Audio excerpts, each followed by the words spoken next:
गुरु प्यारी साध संगत जी, मेरे चैनल गुरु नानक साखी में आपका स्वागत है। यह आपके लिए ऐसी कालजयी भारतीय कहानियों का घर है जो आत्मा को रोशन करती है और दिल को प्रेरित करती है।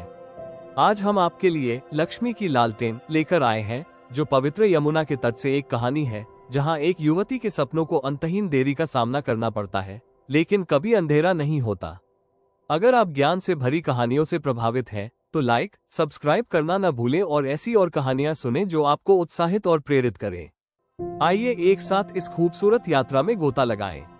पवित्र यमुना नदी के किनारे बसे सूर्यपुर के प्राचीन गांव में लक्ष्मी नाम की एक युवती रहती थी।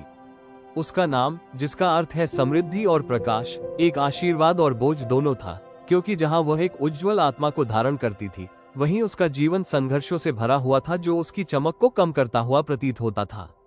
सूर्यपुर एक ऐसी जगह थी जहां परंपराएं गहरी थीं, जहां चमेली की मालाओं की खुशबू शाम की प्रार्थना के मंत्रों के साथ घुल मिल जाती थी, और जहां गांव वालों का मानना था कि हर कठिनाई देवताओं की ओर से एक परीक्षा है, दिव्य प्रकाश के मार्ग में एक देरी है।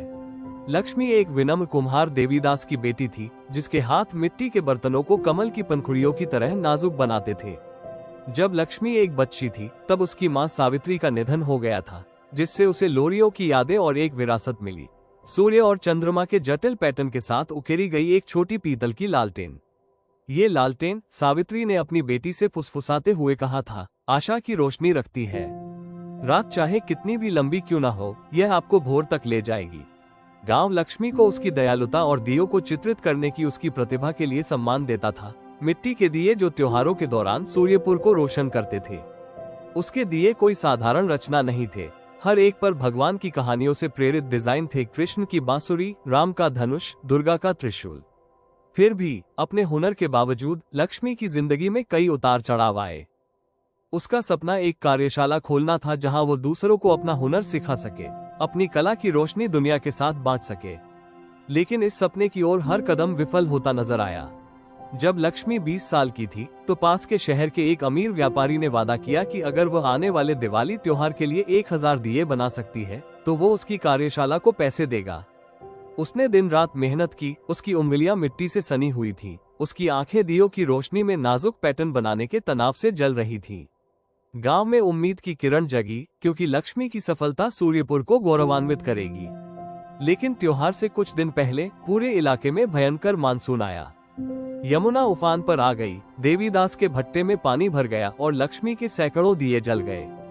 व्यापारी अधीर और नकारात्मक भाव से अपना प्रस्ताव वापस ले लिया, जिससे लक्ष्मी के पास टूटी हुई मिट्टी और भारी मन के अलावा कुछ नहीं बचा। देरी तो है, पर अंधेरा नहीं है, देवीदास ने अपनी बेटी से कहा, जब वे नदी के किनारे बैठे थे और कीचड़ भरे पानी को पीछे हटते हुए देख रहे थे। लक्ष्मी ने अपनी मां की लालटेन थामी, जिसका पीतल का बर्तन उसकी हथेलियों पर ठंडा पड़ रहा था। बेटी, देवता हमारी परीक्षा लेते हैं, पर वे हमें कभी नहीं छोड़ते। जब समय सही होगा, तब तुम्हारी रोशनी चमकेगी। लक्ष्मी अपने पिता पर विश्वास करना चाहती थी, पर संदेह उसे कुतर रहा था। क्या ये देरी इस बात का संकेत थी कि उसके सपने अप्राप्य थे? वो हर रात लालटेन जलाती, उसकी लौ टिमटिमाती मानो कुछ रहस्य फुसफुसा रही हो, जिसे वो अभी तक समझ नहीं पाई थी। साल बीतते गए और लक्ष्मी को और भी परीक्षाओं का सामना करना पड़ा। एक दयालु बुनकर का विवाह प्रस्ताव तब खारिज हो गया, जब उसके परिवार ने दहेज की मांग की, जिसे उसके पिता वहन नहीं कर सकते थे। एक घुमंतु कारीगर जिसने उसे उन्नत तकनीक सिखाने का वादा किया था, उसकी बचत लेकर गायब हो गया। हर बाधा उसे और उसके सपनों के बीच दीवार में एक पत्थर जोड़ने जैसा महसूस हुआ। फिर भी उसने अपने दिए बनाना जारी रखा, हर एक में अपना दिल लगाया, उन्हें स्थानीय बाजार में कम आय पर बेचा। गांव वालों ने उसकी दृढ़ता की प्रशंसा की, लेकिन कानाफूसी फैलने लगी। बेचारी लक्ष्मी, देरी से अभिशप्त। शायद उसकी रोशनी चमकने के लिए बनी ही नहीं है। एक शरद ऋतु में, जब दिवाली करीब आ रही थी, सूर्यपुर को मथुरा शहर में एक भव्य उत्सव की खबर मिली, जहां देश भर के कारीगर अपने काम का प्रदर्शन करेंगे। विजेता को अपने शिल्प को स्थापित करने और अपने गांव को सम्मान दिलाने के लिए शाही अनुदान मिलेगा। लक्ष्मी का दिल धड़क उठा। यह उसका मौका था, लेकिन मथुरा की यात्रा लंबी थी और प्रतिस्पर्धा कड़ी थी। उसके पास तैयारी के लिए केवल 1 महीना था और उसके पास संसाधन कम थे। फिर भी उसे अपनी मां के शब्द और अपने पिता का विश्वास याद था, देरी तो है, लेकिन अंधेरा नहीं। लक्ष्मी ने उत्सव के लिए कुछ असाधारण बनाने का फैसला किया। दियों का एक सेट जो राक्षस महिषासुर पर देवी दुर्गा की विजय की कहानी बताता था। प्रत्येक दिया कहानी से एक क्षण को दर्शाता था, देवताओं द्वारा दुर्गा की रचना, राक्षस के साथ उसका युद्ध और उसकी जीत, जो अंधकार पर प्रकाश की विजय का प्रतीक है। वो अथक परिश्रम करती थी, नदी के किनारे से मिट्टी इकट्ठा करती, कुचले हुए फूलों और खनिजों से रंग मिलाती और अपनी माँ की लालटेन की रोशनी में डिजाइन बनाती। देवीदास, जो अब कमजोर हो चुका था लेकिन हमेशा उसका साथ देता था, ने उसे भट्ठी जलाने में मदद की। उसके हाथ कांप रहे थे लेकिन उसकी आत्मा अडिग थी। जैसे जैसे त्योहार नजदीक आ रहा था, लक्ष्मी को एक और बाधा का सामना करना पड़ा। एक प्रतिद्वंद्वी कारीगर, पड़ोसी गांव के केशव नामक व्यक्ति ने अफवाह फैलाई कि लक्ष्मी के दिए दोषपूर्ण है, कि उसका भट्ठा अविश्वसनीय है और वो अनुभवी कारीगरों के साथ प्रतिस्पर्धा करने के लिए बहुत छोटी है। हालांकि गांव वाले लक्ष्मी के प्रशंसक थे, लेकिन उन्हें उस पर शक होने लगा। वो क्यों दृढ़ है? वे बुदबुदाए, उसका मार्ग देरी से अभिशप्त है।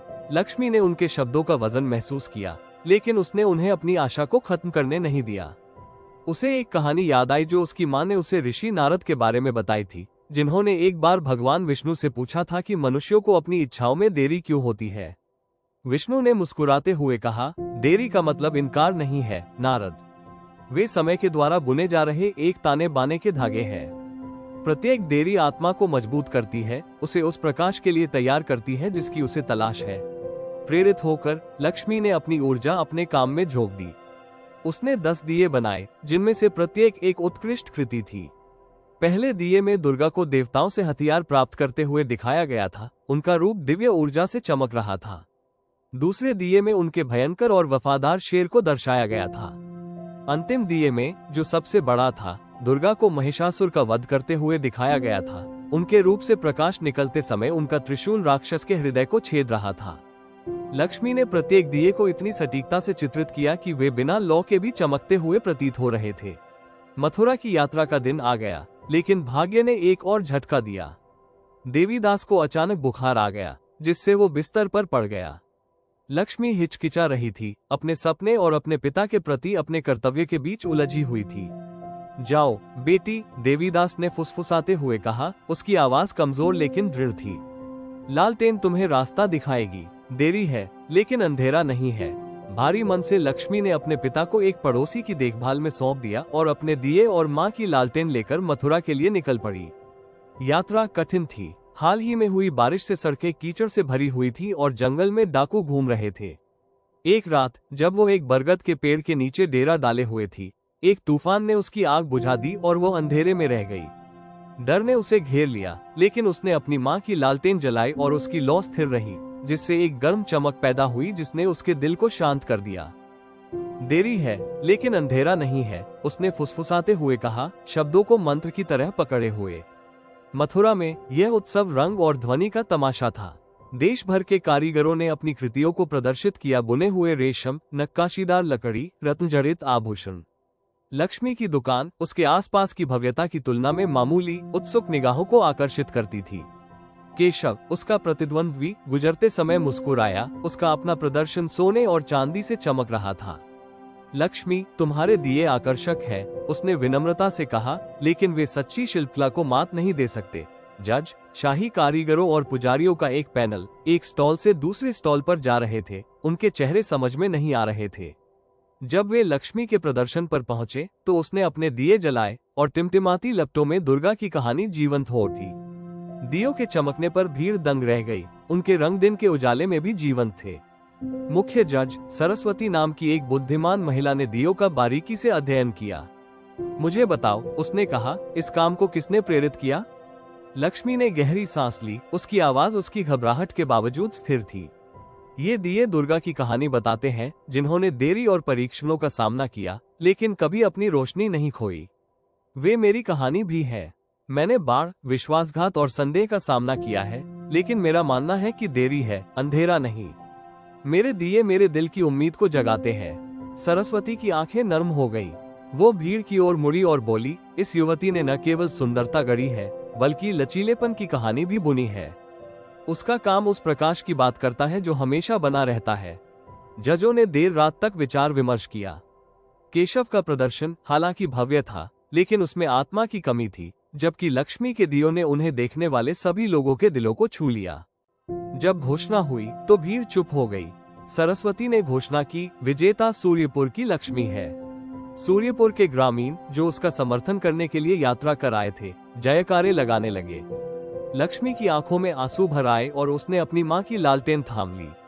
शाही अनुदान से उसे अपनी कार्यशाला खोलने, दूसरों को अपना शिल्प सिखाने और अपने माता पिता के विश्वास का सम्मान करने की अनुमति मिल गई। लेकिन पुरस्कार से ज्यादा यह एहसास था कि उसकी देरी अंधकार नहीं थी। प्रत्येक परीक्षण ने उसे कुम्हार के हाथों में मिट्टी की तरह किसी मजबूत व्यक्ति में, चमकने के लिए तैयार व्यक्ति में आकार दिया था। जब लक्ष्मी सूर्यपुर लौटी तो उसने पाया कि उसके पिता ठीक हो रहे हैं। उनकी मुस्कान पहले से कहीं ज्यादा चमकीली है। गांव ने उसकी जीत का जश्न मनाया और उसकी कार्यशाला आशा की किरण बन गई, जहां युवा कारीगरों ने दिल और आत्मा से काम करना सीखा। लक्ष्मी के दिए, जो अब पूरे देश में मशहूर है, घरों और मंदिरों में जलाए गए, हर लौ उसकी यात्रा की याद दिलाती है। सालों बाद जब लक्ष्मी यमुना के किनारे खड़ी थी, अब उसके बालों में चांदी के रंग की एक बूढ़ी महिला थी। एक छोटी लड़की उसके पास आई। उसके हाथ में एक टूटा हुआ दिया था। क्या तुम इसे ठीक कर सकती हो? लड़की ने पूछा। लक्ष्मी ने दिया लेते हुए मुस्कुराई। इसमें समय लग सकता है, उसने कहा, लेकिन देरी होती है, अंधेरा नहीं। प्रकाश हमेशा अपना रास्ता खोज लेता है। और इस तरह लक्ष्मी की लालटेन जलती रही। इसकी लौ इस सत्य का प्रमाण थी कि देरी भले ही भारी हो, लेकिन प्रकाश के शाश्वत नृत्य में विराम मात्र है।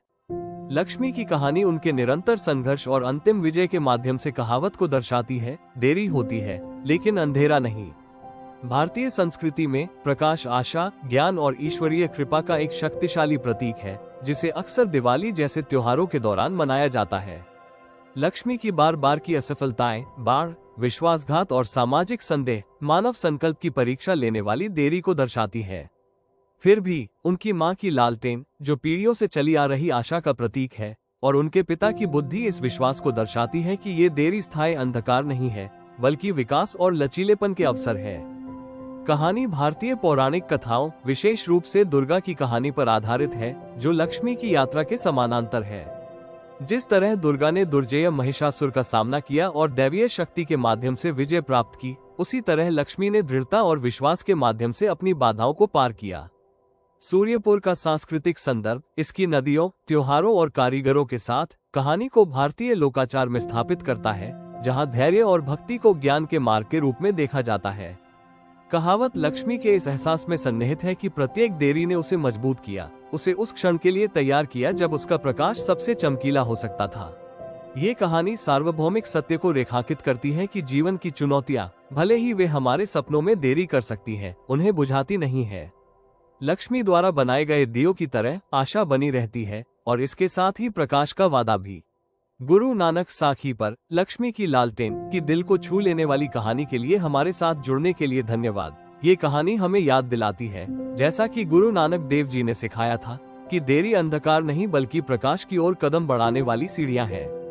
अगर यह कहानी आपके दिल को छू गई है, तो कृपया इसे अनगूठा दें, इसे अपने प्रियजनों के साथ साझा करें, और अपने विचारों या अपने जीवन से लचीलेपन की कहानी साझा करते हुए एक टिप्पणी छोड़ें। सब्सक्राइब करना न भूलें और बेल आइकन दबाएं ताकि आप हमारे चैनल की कोई और प्रेरक कहानी न चूकें। अगली बार तक आशा की रोशनी को उज्जवल रखें। नमस्ते।